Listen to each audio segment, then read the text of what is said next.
Hello, I'm Bill Middleton. I'm a professor of radiology at the Mallinckrodt Institute of Radiology in St. Louis at Washington University School of Medicine. My lecture is on sonography of liver masses.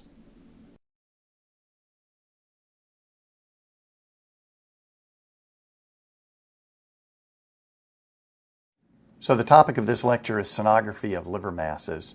There are 6 lesions that we're going to focus on during this lecture, and you can see the list there.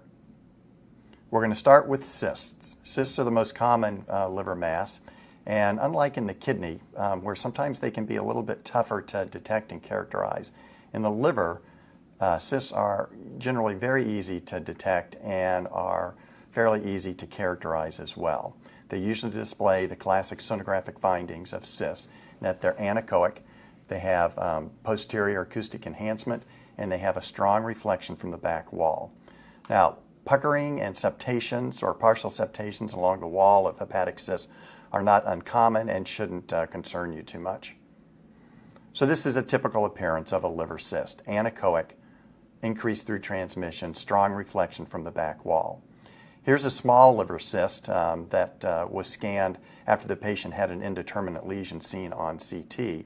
You can see the cyst here, and even though the cyst is significantly less than a centimeter in size, it still has strong back wall and a little bit of increased through transmission. Now this case raises an interesting dilemma. What do you do with cancer patients who have small indeterminate lesions seen on CT? Is sonography helpful in those situations? And there was a nice study that was published in the Journal of Ultrasound in Medicine in 2003 that looked at 76 patients who had 124 lesions, all of which were less than 15 millimeters. And the mean size of these lesions was 7.5 millimeters, so less than a centimeter in size, mean range. And they had either follow-up histology and or follow-up imaging in all of these patients for a mean of 17 months. And what they found was, if you looked at all of the lesions that were being evaluated, sonography could detect slightly less than half of them, 48%. If you subcategorized those into the lesions that had a CT readily available for reference, then the detection rate increased to 66%. But if the CT wasn't available to compare with the ultrasound, then the detection rate was only 32%. And this was a statistically significant difference. Then if you looked at lesion size, if the lesion was bigger than 5 millimeters, the detection rate was 67%. But if the lesion was less than 5 millimeters, then the detection rate was only 19%. But if you look just at the patients who had lesions that were bigger than 5 millimeters and the CT scan was available for direct comparison, then the detection rate was 83%. And these are probably the types of patients that you're going to see most often. And hopefully, when you do these exams, you will have the CT available for comparison. Then of the 60 lesions that were actually identified and detected sonographically, these are the results of the lesion characterization. If you look at this row here, of all lesions that were characterized, sonography was correct in 93%. It was correct in 95% of the cysts, in 88% of the solid metastases, and in 100% of the hemangiomas. So the bottom line from this study is that small indeterminate lesions seen on CT in cancer patients should undergo sonography for further lesion characterization. And here's an example of a patient with breast cancer who is status post-partial mastectomy, who presented with chest wall pain and lower extremity swelling. And on her CT scan on this axial and coronal reconstruction, you can see on both images a tiny liver lesion adjacent to the right kidney. Well, on sonography, if you look closely, you can see that this corresponds to a very small cyst. And notice that that cyst is anechoic and still has increased through transmission, despite the size that it's probably slightly less than 5 millimeters in size. Now, there are things that can mimic simple cysts, and vascular lesions are among the most common. This is an example of a liver transplant patient who had a simple appearing cyst on grayscale, but it contained swirling blood flow on color Doppler. And this was a post-biopsy pseudoaneurysm that was subsequently confirmed with angiography. But in addition to pseudoaneurysms, routine aneurysms can simulate cysts, as can arteriovenous malformations. And one particular tumor, lymphoma, is notorious for being extremely hypoechoic, and rarely it can be anechoic and simulate cysts in the liver and elsewhere in the body. Now, what about cysts that aren't simple, that appear complex? The differential for that includes hemorrhage into a cyst or hematoma, infection in a cyst or abscess, metastases, echinococcal disease, biliomas, and biliary cystic tumors. And I want to just focus for a minute on infection and talk about abscesses. So abscesses can have a fairly typical sonographic appearance, and that is a complex fluid collection, often with multiple loculations. But it's important to realize that abscesses can also appear solid and can simulate neoplasms. In the right clinical setting, a solid lesion should be considered a possible abscess until proven otherwise. And small abscesses, microabscesses, in particular those caused by candidiasis, can have a targetoid appearance, as we see here, or can have an appearance that's called the wheel in a wheel appearance, where you see multiple layers of varying echogenicity. Now, if you're dealing with a complex cyst, the way you confirm the diagnosis is generally with clinical history and laboratory studies. That will often allow you to determine what it is, or at least to determine what the management should be. Doppler is obviously helpful to see if there's internal blood flow, or if it's a primary vascular lesion to begin with. In many cases, a follow-up exam in a few weeks will clarify the situation, and if necessary, ultrasound-guided needle aspiration can always be performed. Okay, now I want to move on to the next lesion, which is hepatic hemangiomas. Hemangiomas are solid lesions with multiple tiny blood-filled endothelial-lined spaces. They're like sponges in the liver that are filled with blood. It's the most common solid liver lesion that you'll encounter. It's present in at least 7% of the population, more frequently in women than men. They're usually less than 3 centimeters in size, and although most are solitary, up to 10% will occur in multiple locations. The sonographic appearance of hepatic hemangioma is typically that of a solid lesion that's homogeneous and uniformly echogenic, sometimes with, sometimes without slight scalloping of the margin. A reverse target appearance, that is a lesion that has a hyperechoic rim, is also very typical of hemangiomas, but seen less often. Larger lesions are often atypical. Through transmission does occur, but it is uncommon. The majority of hemangiomas are stable over time, but 20% will change in some way, and those that change over time usually will go from hyperechoic to hypoechoic. And rarely they can change, typically in that direction from hyper to hypo, over a short period of time during the course of a single examination. And although these are lesions that are filled with blood, they have very slow blood flow, so you usually don't see much flow, if any, on Doppler. So here's a typical hemangioma, homogeneous, hyperechoic, well-defined lesion in the liver. On Doppler, they have very little, if any, detectable blood flow.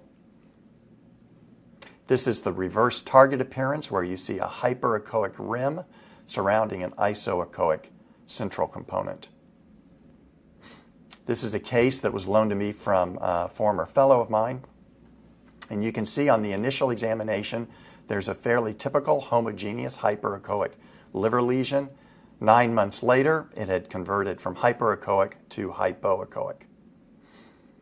Here's another lesion that comes from another former Mallinckrodt resident, where during the course of the exam, a lesion typical of a hemangioma was seen initially here, and later in the examination, it had changed to the point where it was slightly heterogeneous but predominantly hypoechoic. And this occurred over a matter of several minutes. Now, atypical hemangiomas do occur, and they have a variety of appearances. One of the most common is a hypoechoic hemangioma, and that tends to occur in patients that have increased liver parenchymal echogenicity secondary to fatty infiltration, as we see in these two cases. Large hemangiomas often are atypical, and these are two examples of heterogeneous, nonspecific liver lesions that did turn out to be hemangiomas. And then finally, hemangiomas can occasionally be targetoid. Now, fortunately, this is very rare. The majority of target lesions that are encountered on sonography, as we'll hear about later, are malignant, but very rarely a hemangioma can have a target appearance, as in these two cases. Target appearance is a lesion that has a hypoechoic rim. So, how do you deal with hemangiomas? Well, one of my former fellows did a study that was published in Radiology in 2000, where he looked at 383 patients that had the word hemangioma in the ultrasound report.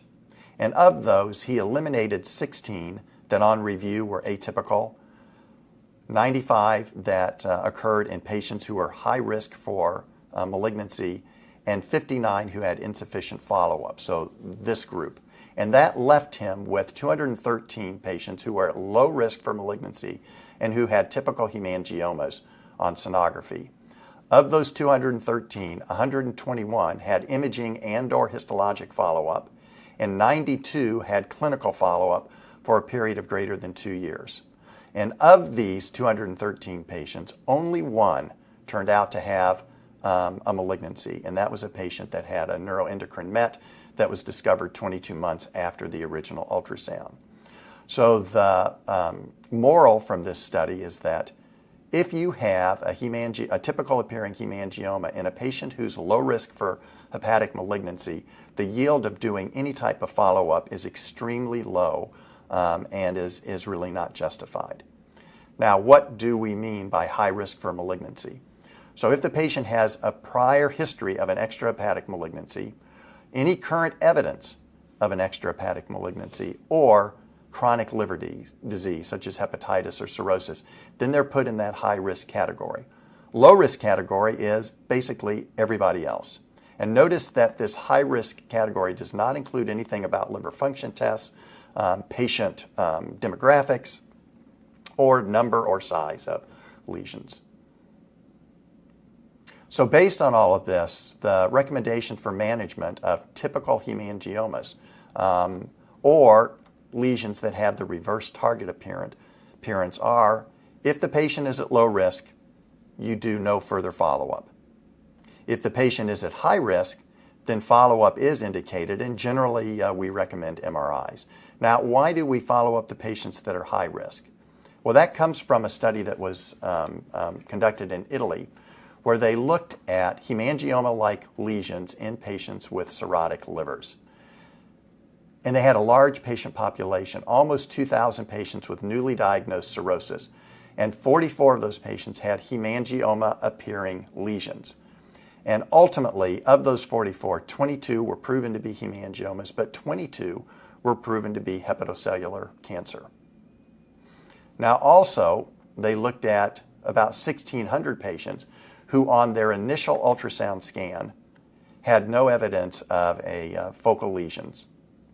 And of those, 26 developed lesions that looked like hemangiomas on their follow-up sonograms. And of those 26, 22 were hepatocellular cancer, and 4 were dysplastic, potentially malignant or pre-malignant nodules. So the bottom line here is if the patient has chronic liver disease, you clearly need to follow up lesions that have the appearance of a hemangioma. And we also add patients with history of extrahepatic malignancies into that category. So we've talked a little bit about liver metastases also. Now let's focus on that. The liver and the lung are the most common site of distant metastases. METs are most common malignant liver lesion in North America. 50% of patients who die of cancer and have their livers examined at autopsy will have liver metastases. Generally, liver metastases are multiple. That is true in 90%, and they usually involve both lobes of the liver. But realize that 10% of metastases are solitary. Signs and symptoms of liver disease are absent in approximately 50% of patients with liver metastases, and the liver function tests are notoriously unreliable in detecting liver metastases. So imaging plays a critical role, as you all already know. On ultrasound, the appearance of liver metastases is variable. The two most common patterns are the target appearance and the hypoechoic solid appearance. Uncommon appearances occur, though, and are not that infrequent. They can be heterogeneous, hyperechoic, they can be complex cystic, some will contain calcification, and then occasionally you'll have a diffuse infiltrative pattern. But the most common appearance for liver metastases is the targetoid appearance. So let's look at some of these. So these are classic target liver lesions that were all liver metastases in 4 different patients. The 2 up above show a thick hypoechoic rim, and this one shows a thin hypoechoic rim. The thick hypoechoic rim usually correlates with viable proliferative tumor. The thin hypoechoic rim often correlates with compressed liver parenchyma that produces an area of sinusoidal dilatation. Hypoechoic lesions are also fairly common in metastases, and these are 4 different examples of patients that have multiple hypoechoic lesions. Notice in these cases the through transmission behind these solid liver metastases. And that does occur. Just because you see some through transmission does not necessarily imply that a lesion is liquefied. Hyperechoic metastases are uncommon. The tumors that tend to do that most frequently are GI, and particularly colon, neuroendocrine tumors, and ovary. And you can see a neuroendocrine tumor here, a carcinoid, an ovarian tumor here, and then a patient with osteosarcoma. Calcified metastases also occur frequently from GI sources such as the colon and stomach, also from the ovary. And these are 3 different examples of patients with partially calcified metastases from colon cancer. Cystic metastases also occur. They can occur because the lesion is large and outgrows its blood supply. Sarcomas are notoriously cystic, as are squamous cell cancers, and ovarian cancer can also produce complex cystic lesions. And you can see a variety of appearances here, all of which are complex lesions that were metastases. The diffuse heterogeneous pattern also occurs. Here, using a standard curved array transducer, you see that the liver parenchyma looks coarsened. It's hard to necessarily pick out discrete focal lesions. When you're faced with this sort of a situation, you should take a look with a high-resolution linear array and just focus on the near portion of the liver, as we did here. And in this case, you can see that the pattern actually is due to multiple focal hypoechoic lesions. So what do you do when you're faced with what you think may be liver metastases? Well, you confirm the diagnosis first with an ultrasound survey of the abdomen, looking for a primary site or looking for other metastases. And the primary sites that you can diagnose sonographically include, but aren't necessarily limited to, the pancreas, the colon, the stomach, and the kidney. So at the least, you should look at all of those organs. Most of the patients who have what you think will be metastases to the liver will ultimately get a CT of the chest and abdomen, looking for primaries and staging the disease. And then ultimately, many of them will come back for a liver biopsy, or if some other site has been identified that would be easier to reach than the liver, you can certainly biopsy that as well. So here's an example of a patient that presented for an abdominal sonogram, and a large liver mass was detected. Metastatic disease was certainly one of the leading things in the differential diagnosis, and a survey of the abdomen showed a markedly thickened loop of colon in the left lower quadrant due to primary colonic cancer. Now, I mentioned patients coming back for liver biopsies. Ultrasound guidance is extremely successful in making the diagnosis of liver metastases. When we looked at this back in the late 1990s, We collected patients who had lesions that were less than 1.5 centimeters. The mean size in this patient population was 1.3 centimeters, and we had a 96% success rate in making the diagnosis of metastases. And just to give you a reference, a 1.3 centimeter lesion is the size of a M&M. And here's an example of a patient with a history of melanoma, has a 5.8 millimeter lesion in the liver that you can see there that was successfully diagnosed with ultrasound-guided biopsy. Now, one warning to give you is that when you are thinking of metastatic disease to the liver, you also need to include lymphoma in your differential diagnosis. Lymphoma, as you can see here, can be hypoechoic, it can be targetoid, or it can be diffuse and infiltrative. And these three patterns closely simulate metastatic disease. Unlike metastatic disease, lymphoma is almost never echogenic, almost never cystic, and almost never calcifies. Now let's move on to hepatocellular cancer, the third lesion in our list. As you know, hepatocellular cancer is associated with chronic liver disease, primarily cirrhosis and hepatitis B and C, but other diseases that can increase the risk are hemochromatosis and glycogen storage diseases. Most of the time, hepatocellular cancer will either present as a focal or a multifocal mass, but it can also be diffuse and infiltrating. The echogenicity is extremely variable. They are typically hypervascular lesions.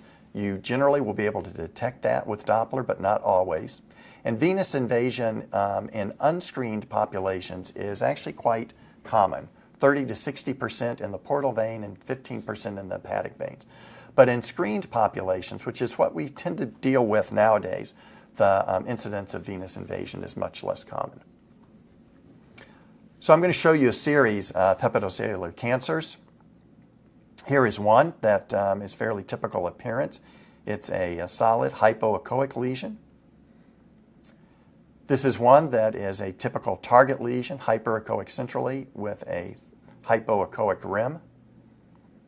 Here's a heterogeneous lesion that has well-defined areas of both increased and decreased echogenicity, which is fairly common for primary liver tumors, hepatomas, and adenomas. And here's a lesion that shows a fairly common pattern, a big primary mass, in this case hyperechoic, a small satellite lesion, in this case hypoechoic, and then also direct invasion of the adjacent hepatic vein. If you see this sort of a pattern, hepatocellular cancer should be your primary diagnosis. Rarely, it will appear as multifocal lesions, all of which are small, like we see in this case. It's much more common to have a single dominant lesion and then multiple smaller satellite lesions, but this patient did have hepatocellular cancer. And then it can be more diffusely infiltrating and involve an entire lobe or an entire hemiliver. This is a patient that had a history of cirrhosis, and on sonography you can see that the liver looks heterogeneous, but you don't actually see a discrete mass anyplace within this cirrhotic liver. We did not detect hepatocellular cancer in this patient, but his alpha-theta protein level was extremely high. He went on to have an MRI, and you can see multiple arterial enhancing lesions, and in areas these were confluent and infiltrating. As I mentioned, hepatocellular cancer is a hypervascular lesion. Most of the time you can detect that hypervascularity on Doppler, as we do here. And if you do waveform analysis, the internal vascularity will have an arterial signal. In some cases, the vascularity will be extremely disordered looking. So if you weren't able to appreciate the focal lesion here in the right lobe of the liver, this disordered vascularity should be your clue that there is an underlying neoplasm. Now, I did mention venous invasion. When it does occur, it is generally isoechoic to the liver. It expands the lumen of the vessel, and in most cases, it will have detectable tumor vascularity on Doppler. Sometimes you'll see that the tumor thrombus has direct continuity with the a primary mass, but most of the time you won't be able to appreciate that. And as you can see in these three different patients, the isoechogenicity of the tumor thrombus with the rest of the liver can make it difficult to appreciate. And what you have to do is look for the vein walls, which will appear as hyperechoic structures surrounding the tumor, as we see in all three of these cases. Here's a patient that has a tumor thrombus extending into the main portal vein. On Doppler, you can see there is some detectable blood flow within that thrombus. And waveform analysis of that internal flow shows that it has an arterial signal. And notice that the arterial signal is hepatofugal. In this case, it's below the baseline. It's heading as if it was going out of the liver. And that's very characteristic of hepatocellular cancer. Here's a patient who on MRI had tumor thrombus, or had thrombus in the portal vein that showed no significant enhancement after contrast administration. They thought that this was tumor thrombus, but hadn't proven it by enhancement patterns, and the patient came on for a ultrasound. You can see the thrombus, involving the entire portal venous system in the right hemiliver. But on Doppler, all we could see was flow around the portal vein thrombus, but not within the thrombus. So in this case, we still weren't sure that this was tumor thrombus, although we suspected it. In cases like this, you can biopsy the tumor thrombus with sonographic guidance, and you can see that's what we did in this case, and the result was consistent with hepatocellular cancer. So what do you do when you think you're dealing with hepatocellular cancer? Well, you confirm the diagnosis initially by doing a survey of the liver sonographically, looking for cirrhosis and looking for vascular invasion. If you see either of those, then your diagnosis is going to be much more firm.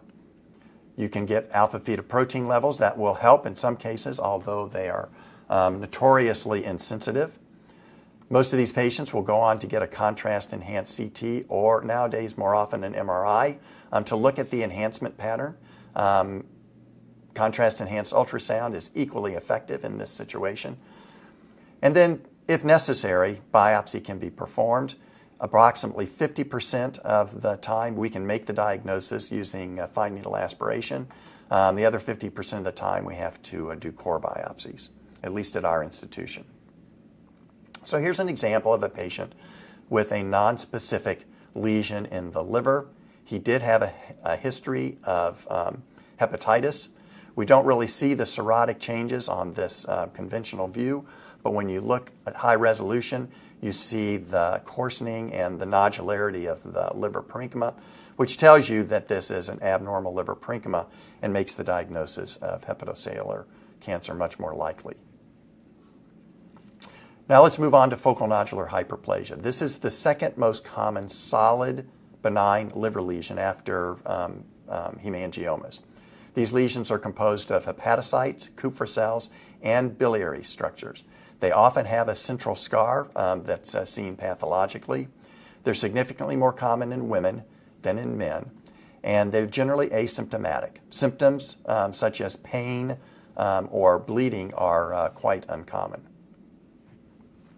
On sonography, they have an echogenicity very similar to underlying liver, which makes sense since they're composed of all the basic components of liver parenchyma. They may show mass effect on adjacent structures.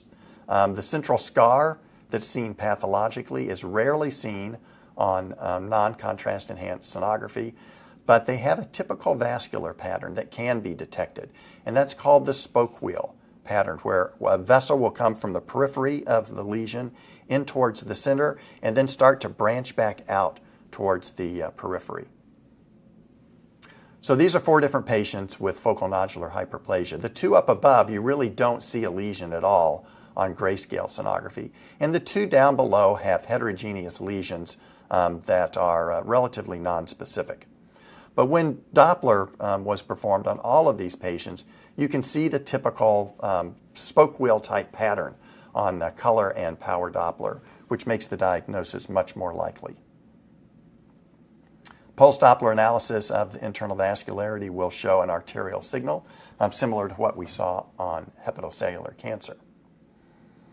Here's a patient with a slightly hypoechoic lesion seen on grayscale sonography and fairly nonspecific vascularity on power Doppler. In a case like this, the spoke wheel pattern sometimes is difficult to appreciate in any single plane of imaging, but if you reconstruct it in 3 dimensions, the spoke wheel pattern will be much more apparent, as it was in this case. So what do you do when you think that you're dealing with focal nodular hyperplasia? Well, at our institution, we confirm the diagnosis with an MRI and look for the typical pattern of enhancement and the central scar on contrast-enhanced scans. Now, not everybody can undergo MRI examinations, and if they can't, then a sulfur colloid scan, which is what we used to do, is also valuable. Approximately 60% of patients will have the lesion either be hot or warm on sulfur colloid scan, and if that's the case, then the diagnosis of focal nodular hyperplasia is essentially confirmed. Now, contrast-enhanced ultrasound is also very effective in showing the typical pattern of enhancement and the central scar, and also often showing a large tortuous feeding vessel. Biopsy may be necessary in some cases, but just realize that this is not an easy diagnosis to make pathologically, and the biopsy may be indeterminate. And then finally, I'd like to talk about hepatic adenomas. These are the least common of all the lesions that we've discussed so far. It's a rare benign tumor that contains hepatocytes, but few, if any, Kupffer cells or bile ducts. Like FNH, it's more common in women than men, and it's associated with birth control pills, anabolic steroids, and glycogen storage disease. These patients are at risk for hemorrhage, so these typically are surgical lesions, and there is a rare but real risk of malignant degeneration. Approximately 20% of hepatic adenomas are solitary, and 10% are pedunculated. They have a variable ultrasound appearance that I'll show you in a minute, and generally they're hypervascular, although you don't always detect that hypervascularity with Doppler techniques.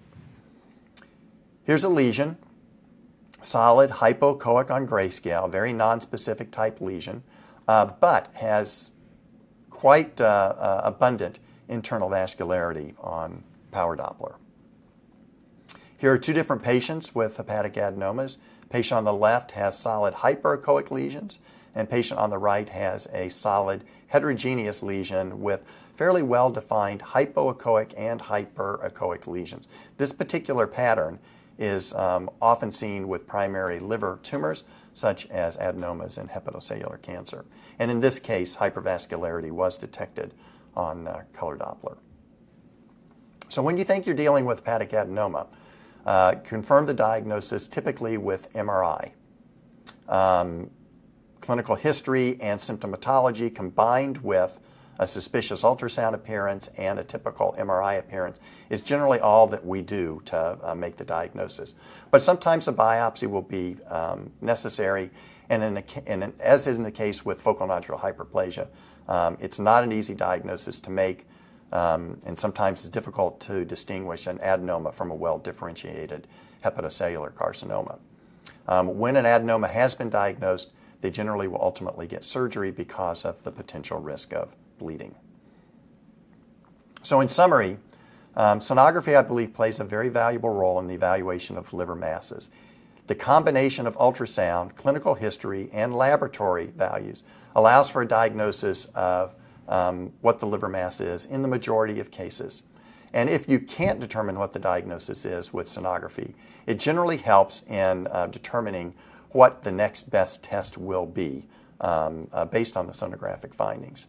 And then finally, when necessary, ultrasound is an excellent method to use for guiding biopsies of lesions when tissue confirmation is required.